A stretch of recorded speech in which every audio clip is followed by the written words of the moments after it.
adlaw sa mapagpalang tanghali po sa bawat isa sa atin. Nandito po tayo sa pagpapatuloy ng gawain sa ikalawang bahagi.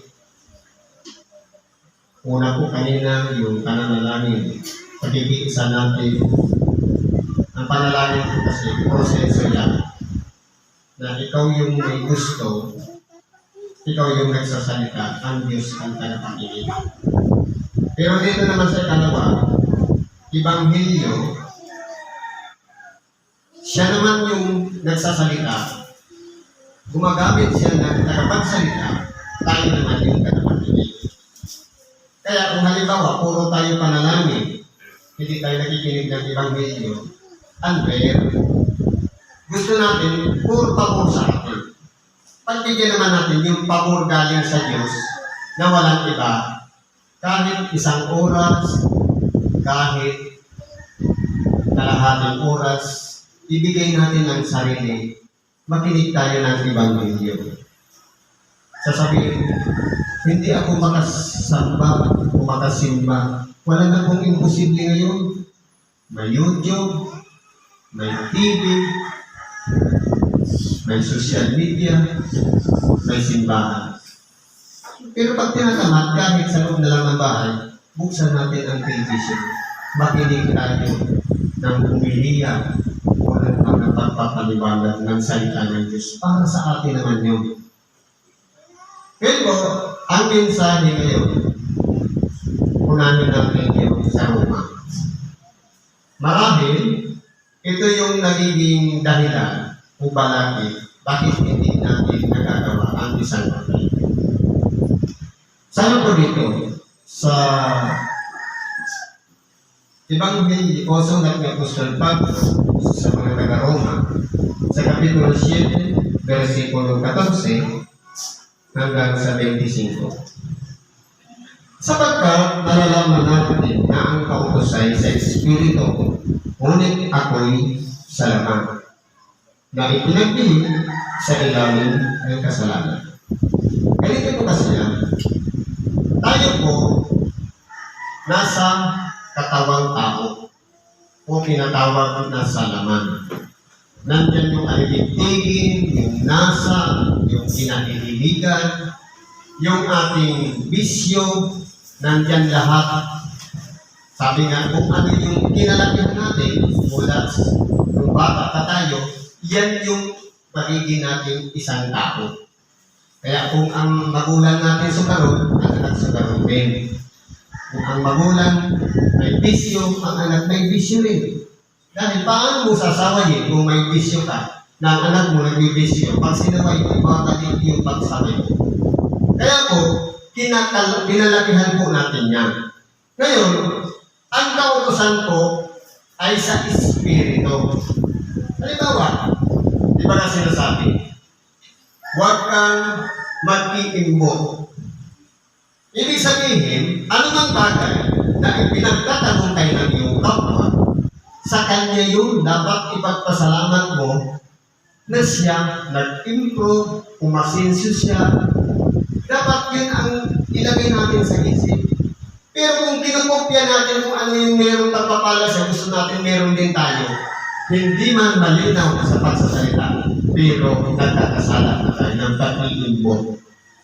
Lalong-lalo na kung naninira na. Kung mapansin natin, doon, dyan sa sentro, isa, dalawa, hanggang 5 lang ata yung nagtitinda ng manok. Nung makita na dinudurog, nag-click, kukopyahin. Nung kinopya, dumami na. Okay, nagsama yun dahil negosyo. Ang problema, nanira pa. Kinopya mo na nga, nanira ka pa. Tag-ibig po ang tawag mo. Kaya po, kung aralin natin, ang kautosan ay sa Espiritu. Tayo'y nasa laman. Ano ang magiging balakid? Bakit hindi natin mapag-uusa na magawa ang mga bagay sa Espiritu? Marahil po may balakid. Narito po. Sabi nito, sapagkat ang ginagawa ko'y hindi ko nalaman. Sapagkat ang hindi ko ibig, ang ginagawa ko, datapwat ang pinapuputan ko, yaon ang ginagawa ko. Totoo po yan. Minsan, gusto nating magsimba, kumukontra naman ang ating katawan. Minsan, gusto nating makinig ng Ebanghelyo, parang may mga pumipigil na hindi tayo makarating sa kahit sa television na lang, pipindutin na lang, hindi pa mabuksan. Dahil po may tumututo na sa loob natin. Pero ano naman yung gusto natin, kung ayaw naman natin gawin. Halimbawa, ayaw natin maging mandaraya, mapanlinlang, ayaw natin maging mapang-alipusta. Pero bakit ginagawa natin? Sapagkat meron pong isang bagay na naroon sa ating puso, doon po nagmumula kung paano ang isang bagay na gusto nating gawin, hindi natin nagagawa, at kung ano yung mga bagay na ayaw natin ginagawa, ang isang ginagawa natin. Naging karanasan po yan ni Apostol Pablo, kaya naging paraan sa Apostol Pablo para isalaysay niya ang kanyang sarili. At nangyayari din yan sa atin. Na marahil may mga bagay na ayaw natin ginagawa, pero bakit natin ginagawa? At yung mga bagay na gusto natin gawin, pero bakit hindi natin ginagawa? Ibig sabihin, may problema po sa amin. Tayo po ang may problema. Totoo, ang kautosan sa Espiritu, ang pagsimba sa Espiritu, tayo ay nasa laman. Hindi natin nasusunod ang kalooban ng Diyos. Dalawang bagay po kasi yan. His will and my will. Ang gusto mo, dami kong labanin ngayon, maglalaba ko. Bakit mo isasabay ang paglaba sa araw ng pagsamba? Hindi ba ga? Kinumpitensya natin ng Diyos. Sabi na, hindi kayo makapaglilingkod ng sabay sa Diyos at mga kayamanan. Ang labahin po, kayamanan niya. Dahil, siyempre, kahit isa lang mawala dyan, marami nang mapapakinggan sa sinasabi natin. Ibig sabihin, isa yan sa nakakasagapan. Kaya hindi talaga pwedeng pagsabay niya. Pero sa pagpapatuloy ko, ano sabi dito? Kaya ngayon, hindi ako ang gumagawa nito, kundi ang kasalanan tumitira sa akin. Ibig sabihin ba, kaya po pala may mga bagay na gusto sana natin gawin, hindi natin ginagawa. At kung ano yung mga bagay na ayaw natin ginagawa, ay siya natin ginagawa, may kasalanan kung tumitira sa atin. Ano ba ang kailangan ng solusyon? Hahayaan ba natin yung pagkakasala natin sa ating puso manatili? Sabi nga sa ibang bahagi ng banal na kasulatan, yaman banal ang tumawag sa inyo, kayo naman ay mga papatanan. Ibig sabihin, ang paglilinis ng puso ng kalooban ay pagpapakabalanan. Kaya po, kung meron pong pagkakasala sa atin, ito po yung nag-uudyok sa atin. Para yung mga bagay na gusto natin gawin, hindi natin nagagawa. At yung mga bagay na ayaw natin ginagawa, ang siya natin ginagawa. Yung kasalanan po ang nagdidikta sa atin. Nasaan siya? Nandito ba sa puso? Pagkatulong po kasi yan. Ang puso, nandyan yung emosyon. Sa isip, nandyan yung pride. Bakit kaya hindi natin alisin yung pride na ilabas natin yan? Sapagkat ang Panginoon nga nang bumaba dito sa ibabaw ng lupa, pagkamat siya'y anak ng Diyos, hindi siya nagmalaki o nagbakurik sa kanyang sarili, kundi nagpakumbaba. Handa nang ibigay ang kanyang buhay alang-alang sa bawat isa sa atin. Bakit niya po yung ginawa? Dahil yun na lang ang pinakasolusyon upang matapos na ang mga pagkaalay o mga pagsusunog na ginagawa ng mga Levita para ngayon sa pamamagitan na lang ng pananalig natin sa minsang pagpapagpapok ng ating dakilang Panginoon sa krus, sumampalataya lang tayo. Mayroon na tayong pag-asa doon sa buhay na walang hanggan. Ibig sabihin, wala nang reinagrit o paulit-ulit na pupunta ka ng templo, mag-aatang, mag-aalay, para sa sarili natin kasalanan. Si Kristo na lahat, kinuha niya na.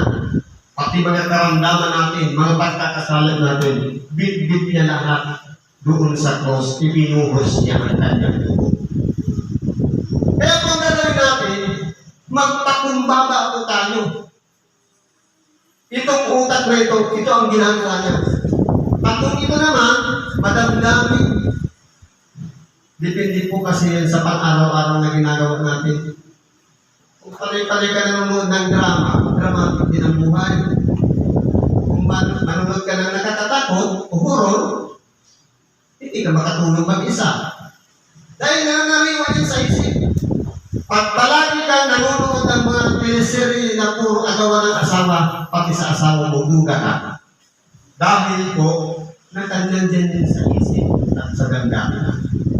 Kaya bakit hindi kaya natin, kung maglilinis na naman tayo ng ating pagkakasala, sabi kasama namin, patawarin mo kami ng aming mga kasalanan, gaya naman namin na nagpapatawad sa mga may sala sa amin.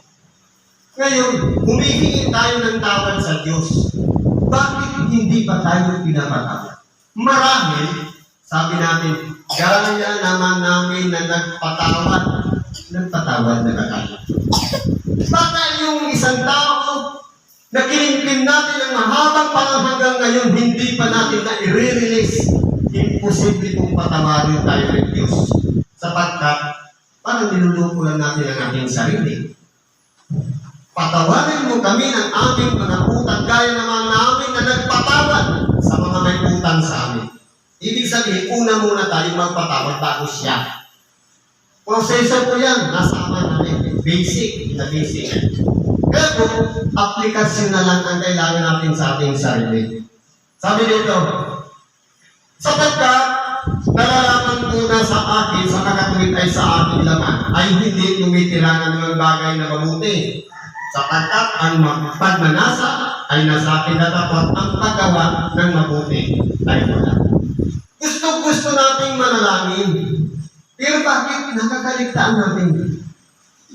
Dahil minsan, hindi na natatapos ang panalangin, antok na. Maglilinis lang naman tayo ng kalooban. Kung baga makikipagsulit tayo sa Diyos, magkapagpatawad tayo ng dapat, humingi tayo ng tawad, paano kung pagdilat natin? Mabuti sana kung dumilat pa, kinabukasan. Paano kung hindi na? Magkakapaghingi pa ba tayo ng tawad? Kung patay na, marahil ba doon ang pagkakataon? Kaya nga, habang nalalaman natin yung mga bagay na mabuti, ang pagnanasa ay nasa atin, subalit ang paggawa ay wala. Aplikasyon na lang po ang kailangan natin. Kinakailangan may gumagabay, may nagtuturo, at turuan din natin ang ating sarili na dapat mag-improve. Dapat kung ang hindi ko ibig, ang siya kong ginagawa, ay hindi na ako ang gumagawa nito, kundi ang kasalanan tumipira sa atin. Kaya nga, bakit natin hahayaan palagi tayong may kasalanan? Sa totoo lang, ang pagkakasala po, sabi sa Juan, ang kasalanan ay paglabag sa kautusan. Kaya kapag nalalaman natin ang kautusan, ito ang pwede at ito ang hindi pwede. Ito ang gagawin mo at ito ang bawal. Kapag may paglabag, ang tawag doon, pagkakasala. Ano kailangan? Magsisi. Mag-repent. Pagsisihan ninyo, talikdan. Ibig sabihin, nagsisi ka na, tumalikod ka pa 180 degrees. Ikot, turn back. Ibig sabihin, hindi yung naka-slanting lang yung paglingon. Baka balikan mo pa. Kaya po, pag talikod, nasaan ba yung likod natin? Doon tayo papunta ang direksyon natin. Tapos kalapit po yun ang pagsisisi. Kaya nga, nasumpungan mo ang isang kautusan na kung ibig kong gumawa ng mabuti, ang masama ay nasa atin. Ito po, minsan, lalo na kung dapat tayo din sa bayan, gustong-gusto na lang sana nating limusan. Pero ang umuulit sa atin, hindi, papipili lang naman ng sigarilyo yan. Bakit nangyayari yan sa atin? Ang tanong, ang isang bagay na gusto natin gawing mabuti, ang paglimos gawang mabuti. Pero yung pag-iisip na hindi pa na naibibigay sa kanya, pinahatulan na natin kung saan niya gagamitin. Hindi ba, kapag hawak pa natin, atin yan. Kapag binitawan na ng kamay, hindi na yan sa'yo. Sa kanya na yun. Wala ka ng pagkakasala. Siya na ang may pagkakasala kung ano ang paggagamitan niya yun. Kung ibibili niya ng pagkain, o bisyo. Kumbaga, sakot lang tayo sa pagdidesisyon kapag magbibigay tayo sa ating kapwa, kung yun ay tatanggapin niya, kapag binitawan na natin, hindi na natin yun sakot. Nasa kanya. Putol na yung ugnayan natin doon sa ibinigay nating barya. Siya na ang may pamamahala. Kaya kung saan hindi gagamitin yun, siya naman ang naman, hindi tayo. Ganun po ang pagmamalimos. Kung kaya minsan, hindi natin nagagawa. Sapagkat ako'y nagagalak sa kautusan ng Diyos ayon sa pagkataong loob. Gustong-gusto natin, kumbaga, sa puso natin, ang mga bagay na pinapahiwatig sa atin o itinuturo sa atin ng Diyos sa oras ng Ebanghelyo, gustong-gusto natin gawin. Pero bakit hindi nga natin nagagawa? Kapag nakikita ko ang ibang kautusan sa aking mga sangkap na nakikipagbaka laban sa kautusan ng aking pag-iisip. Totoo ko, sapagkat ang unawa ko narito, ang emosyon narito. Minsan, kapag gustong-gusto nito, kukontra ito. Kapag gustong-gusto naman ito, kukontra naman ito. Hindi. Gustong-gusto kang mahabag sa iyo, kapatulungan natin siya dahil walang-wala na siya, wala si pasahan sa mga. Hindi, sa lamin ang ginawa niya sa akin noon, hindi ko makakalimutan. Hindi ba na? Pero kung pagsamahin kaya natin, yung puso at isip, nagkakaisa, wala pong imposible na hindi tayo makapagsisi. Wala pong imposible na hindi tayo makapagsakawa. Kaya po, nagbigay ng halimbawa ang ating dakilang Panginoon sa pagiging humble, mapagpakumbaba. Kaya po, halimbawa siya, dapat naman tayo magpakumbaba sa lahat ng ating mga ginagawa. Hindi po dapat tayo magmalaki dahil wala naman tayong ipagmamalaki. Ang lahat ng naabutan natin, kayamanan sa sanlibutan, lahat ng mga ari-arian, inabutan lang natin yan. Wala tayong bit-bit maliban doon sa inuna natin na nasa loob ng tiyan na inilibing na ng iba. Kaya po, kung aaralin natin ang ating sarili, ang kilalanin natin, ano ba yung nilalakaran ko? Masama o mabuti? Kung tayo gumagawa ng kabutihan, ipagpatuloy natin yan. Kung tayo gumagawa ng kasamaan, maawa tayo sa ating nag-iisang kaluluwa. Ang hatulan niya ng Diyos papunta doon sa dagat-dagatang ako. Ano ba sabi dito? Abang tao ako, sino ang magliligtas sa akin sa katawan nitong kamatayan? Nagpapasalamat ako sa Diyos sa pamamagitan ni Jesucristo na Panginoon natin.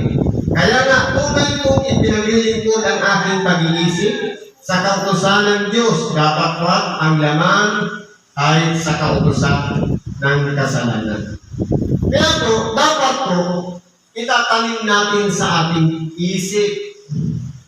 Sabi nga, ang ating mga kautusan ay hindi ko na ikangay isusulat pa sa mga tapyas na bato, kundi sa isang pusong laman. Kumbaga, papakinggan itong tainga, i-analyze ng utak, virtual sa puso. Ibig sabihin, magkatuwang sila. Kaya ngayon, yun na yung magiging kautusan sa atin. Ang mangyayari po niyan, sa araw ng pagbabalik, kung ng ating dakilang Panginoon, kung ano yung aral na napakinggan natin, nakatanim na sa isip at sa puso, doon po tayo makatulad. Sapagkat babasahin na ng Diyos yung laman ng puso. Kung alin doon yung laman, yung gawang mabuti o gawang masama. Yung ganun po ang paghahatol ng Diyos. Hindi ibig sabihin na manangailangan tayo ng abogado o tagapagtanggol para idipinsa tayo.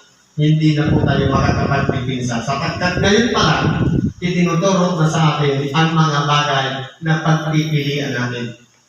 Gawa ng laman at gawa ng aling sa Espiritu. Siguro yun lang muna yung may babahagi natin sa oras na ito. Ano man po ang ating mga kahilingan, karaingan man, problema, karamdaman. Sa totoo lang po, ang karamdaman, parte lang yan ng palo. Ikaw ba, nakatalimot ka na sa akin? Mapaluin ka para makaalala tayo sa kanya. Siguro ganyan na lang, salamat at isang magandang tanghali sa bawat isa sa atin.